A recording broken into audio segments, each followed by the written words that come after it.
ভালো জিনিস যখন শেয়ার করবেন, এর মাধ্যমে নেকি হতে পারে কিয়ামত পর্যন্ত। তাই হাদিসটি শুনুন, ভালো লাগলে শেয়ার, লাইক, ফলো করুন। হজরত আবদুল্লাহ ইবনু উমর রাদিয়াল্লাহু তাআলা আনহু হতে বর্ণিত, তিনি বলেন, রাসূলুল্লাহ সাল্লাল্লাহু আলাইহি ওয়াসাল্লাম বলেছেন, আমি মানুষের সাথে যুদ্ধ করতে আদিষ্ট হয়েছি যে পর্যন্ত না তারা সাক্ষ্য দেয় আল্লাহ ছাড়া আর কোনো ইলাহ নেই, এবং হজরত মুহাম্মদ সাল্লাল্লাহু আলাইহি ওয়াসাল্লাম আল্লাহর রসুল।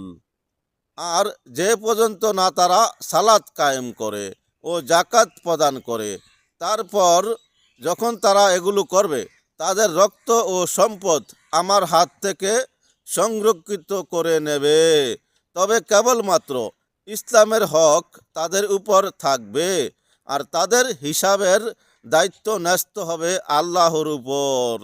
হাদিস বুখারী শরীফ ও মুসলিম শরীফ।